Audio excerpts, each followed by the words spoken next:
Hungarian Folk Tales. Fisherman John.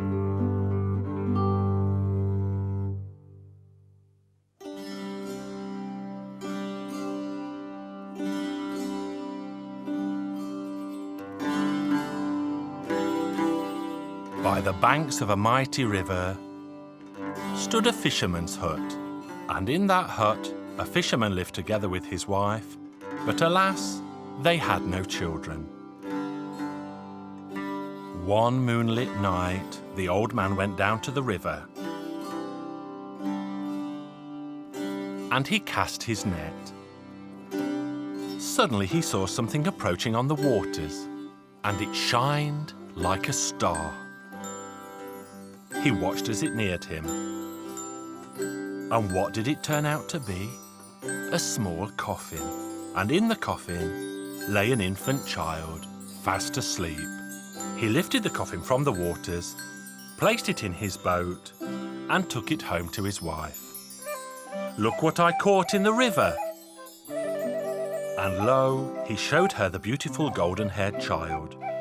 "We have no children of our own," he said. "We are old. We will raise him, and then we will have someone to care for us." The old woman agreed. Time passed and the child began to go to school. The school teacher had a scrawny little horse. He said to John, for that was the boy's name, "Little John, tell your father he could buy this horse." So John ran home full of excitement and told his father. "Father, my school teacher has a horse for sale. Let's buy it." "We don't need a horse, son.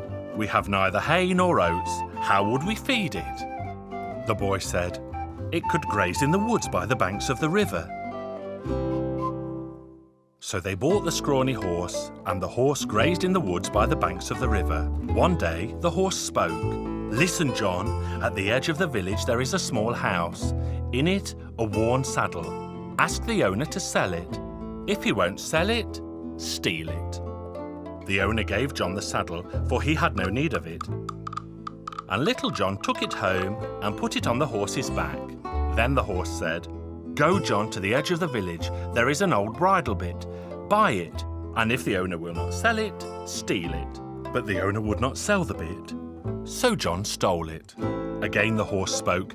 "John, go to the village. There is an officer there who has a rusty sword, and if he will not give it to you, steal it."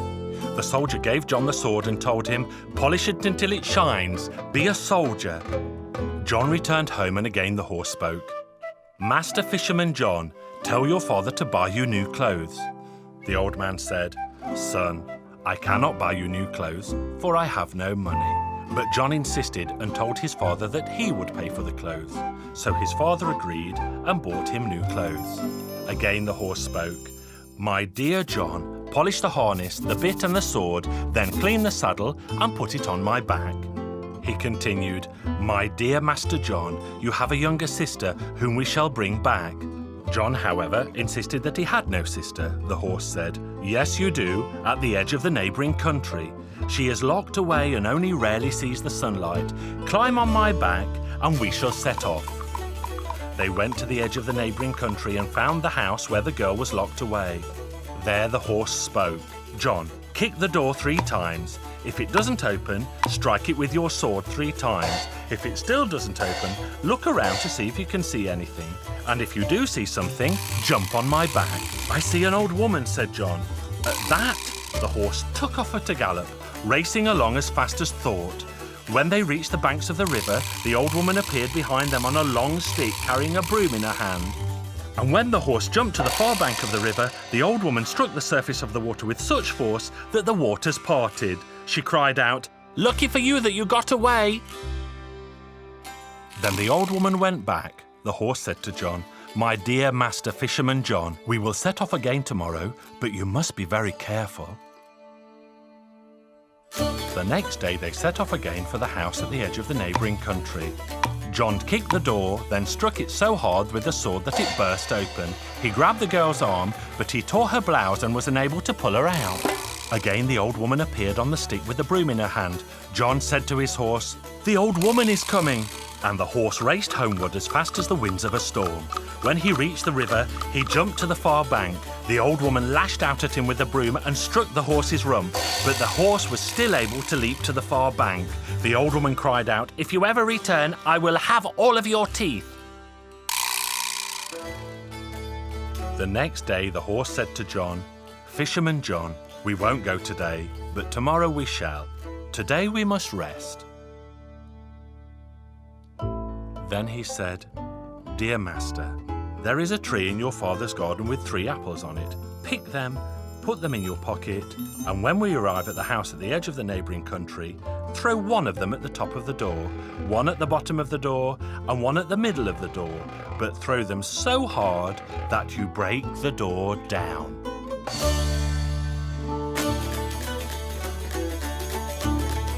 So John did as he was told, and when they arrived at the house, he threw the apples at the top, the bottom, and the middle of the door, and the door broke down. The girl, Helen, stood in the doorway. John led her outside, and when they had left the house, John looked to see if he could see the old woman, and indeed, there she sat on her stick with her broom in her hand. John said to his horse, "Oh, the old woman is coming, on a stick, carrying a broom in her hand." So John and Helen quickly mounted the horse, and the old woman chased them. "Fisherman John, look behind us, because I feel that my rump is on fire." Johnny looked back and saw a cloud of dust far behind them. The horse flew onward, and when they reached the bank of the river, the old woman was still behind them, accompanied by 27 magic stallions. John's horse jumped to the far bank. The old woman and the 27 stallions tried to jump the river too, but they fell into its waters and drowned.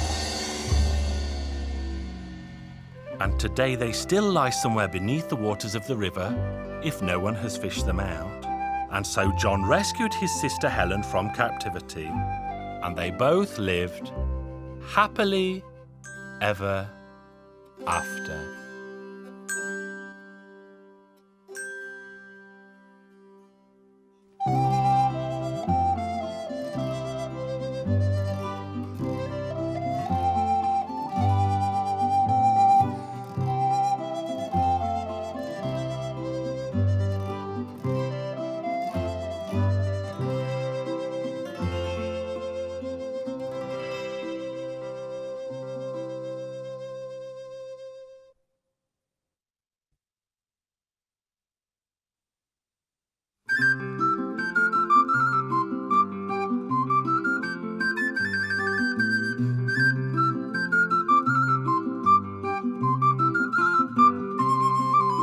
Hungarian Folk Tales.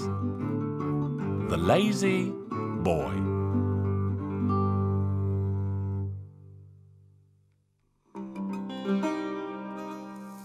Once upon a time, there was a penniless woman. Her husband had died, and all she had left was a lazy son. Everyone called him Lazy Jack because he hated to work. The whole year through, he did not a bit of work, simply crouched in the corner in the winter time and dawdled in the shade in the summertime.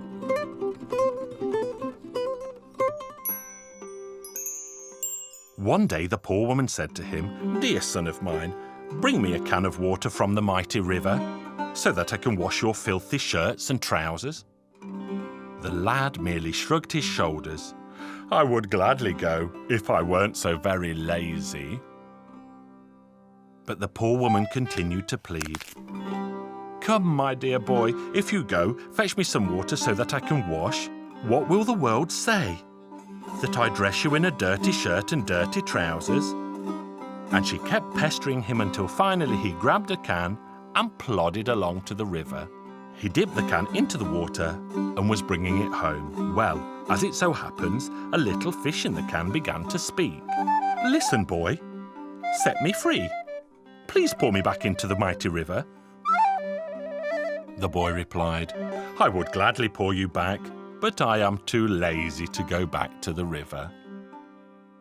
But the tiny fish beseeched him, and finally the lazy boy turned back and poured the little fish back into the water. Again the fish spoke.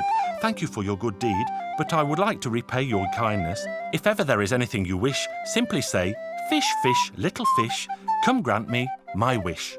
And no sooner had he spoken than he disappeared into the waters of the river. Lazy Jack took the water home, and barely had he put down the can when he put his hand on his belly and exclaimed, "Mother, I'm hungry." "If you are hungry, son, go where you might find something to eat." Suddenly Jack remembered the tiny fish and the promise it had made. "Fish, fish, little fish, come grant me my wish. Wine, meat and bread, a sumptuous dish."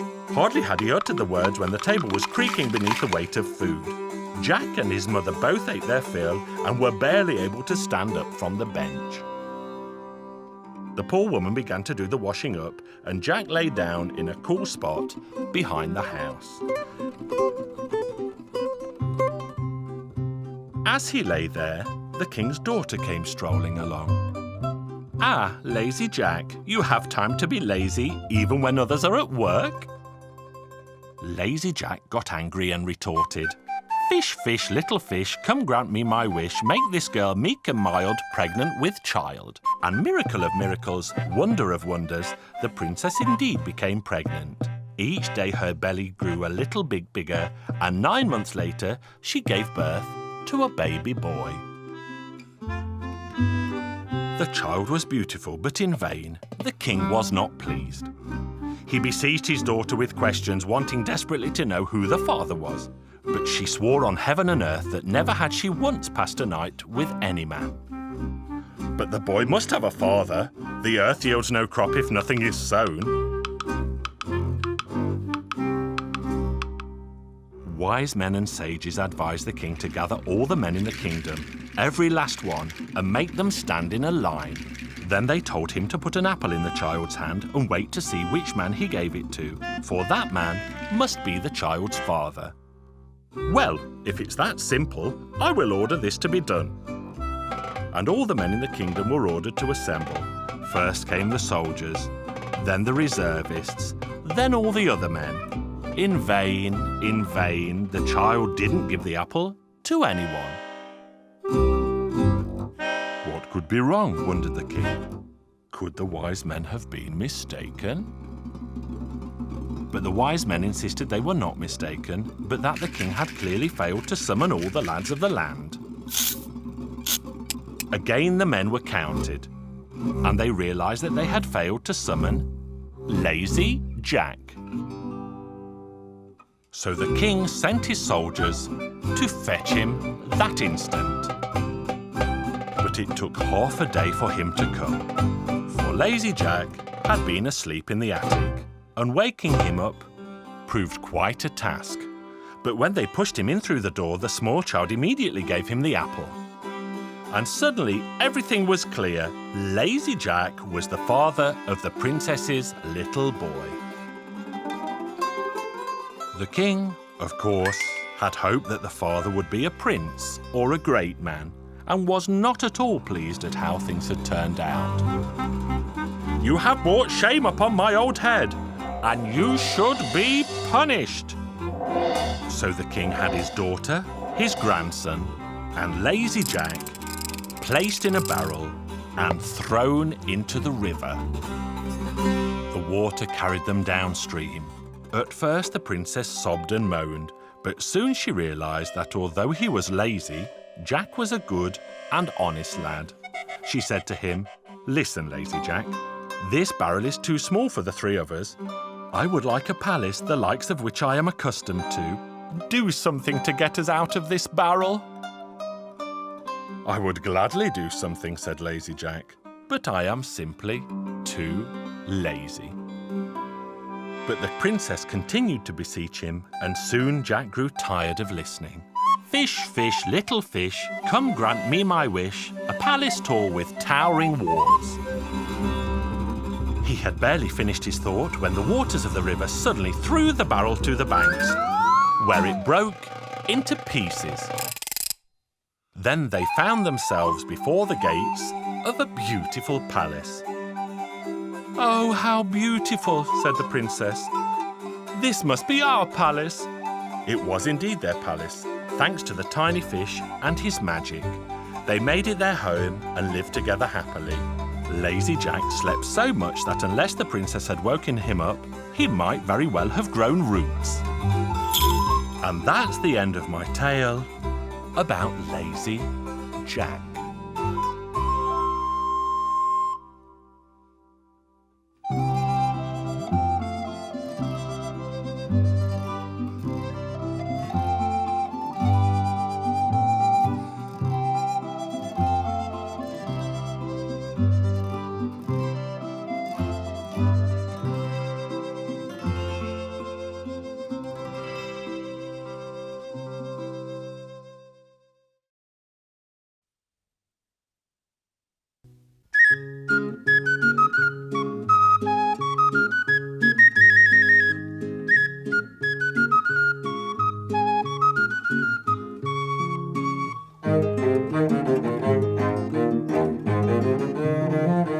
Hungarian Folk Tales.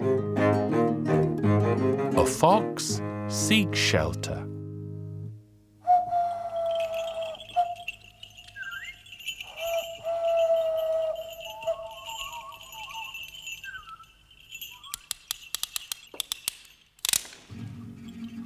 Once upon a time, there lived a wily fox. The old fox was hungry, and so he took a sack and left his home. He walked and walked until the sky grew dark and he stood outside the house of a rich farmer. He knocked hard on the door, and when asked who was there, he replied, "I'm a poor traveller in need of shelter for the night. Will you take pity on me?" The rich farmer had a good heart, and so did his wife. They let the fox come in and offered him supper. "Kind sir, are there no thieves around the house? I have a fine fat cockerel in my sack, and I wouldn't like to have it taken in the night." "Worry not, Mr. Fox. Nothing has been stolen in my house. You can sleep in peace."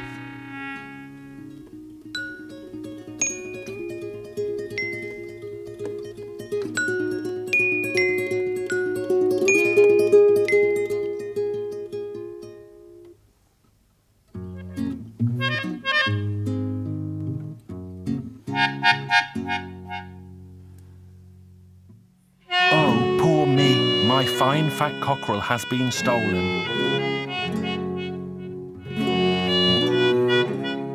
They all searched high and low, but no one could find the cockerel anywhere. The rich farmer was so ashamed that a guest of his had been robbed, and he felt sorry for the old fox as it wailed and moaned. But what could he do? He gave the fox a fine fat cockerel of his own and wished him well. So the fox left with a grateful grin on his whiskered face. He walked and walked until the sky grew dark and knocked hard on the door of a second farm. Good people lived in this house, and he was welcomed once more. As they were about to go to bed, the fox began to scour the room as if searching for thieves. "Kind sir, let me tell you that I have a fine fat goose in my sack, and I wouldn't like it to be stolen in the night." "Worry not, Mr. Fox. Nothing has been stolen in my house. You can sleep in peace."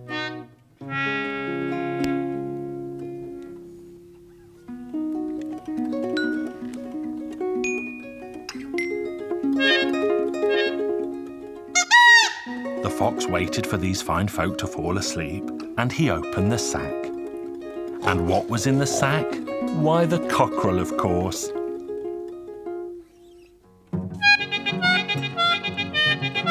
He took the fat fowl out and ate it all up, feathers and all.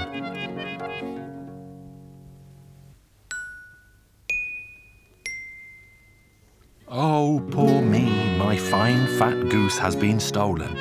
They all searched high and low, but no one could find the goose anywhere. The farmer then gave the old fox a fine fat goose of his own to stop him crying and moaning so. He walked and walked until the sky grew dark, and he stood outside a third house.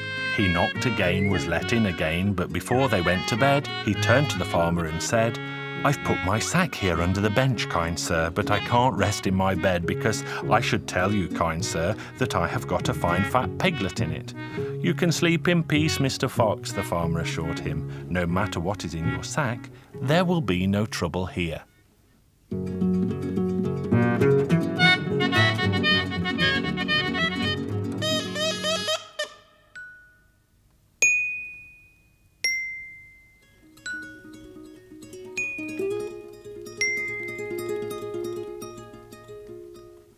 "Oh, poor me, my fine fat piglet has been stolen."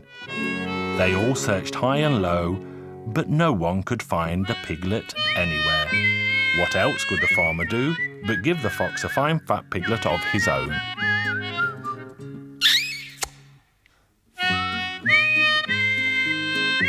When the sky grew dark that night, the fox knocked at another door. They let him in, and again he said the same before they went to sleep. "Kind sir, please look out for thieves this night, for I have a fine fat pig in my sack, and I wouldn't like it to be stolen." The farmer glanced at the sack and saw that it had no fine fat pig inside, and knew from its squeals that it was only a piglet. But the wily fox didn't go to sleep. He ate the piglet up, curly tail and all. As soon as the sun rose, the fox began to moan, "Oh, poor me, my fine fat pig has been stolen." The farmer immediately saw the trick and pretended to feel sorry for the old fox. "Don't be so sad, and don't wake the village with your moaning. I'll give you 2 fat pigs instead of 1. Give me your sack so I can put them into it outside." The master went outside with the sack. He had 2 hungry foxhounds. He put them into the fox's sack, tied it up, gave it to the fox, and wished him well. When the wily old fox opened the sack, he saw no pigs. And what should jump out of the sack but the 2 hungry foxhounds? The fox ran as fast as his red legs could carry him. He forgot about his belly and wanted to save his furry hide. But the hungry foxhounds caught hold of his tail and tore him to shreds. If they hadn't, my story would never end.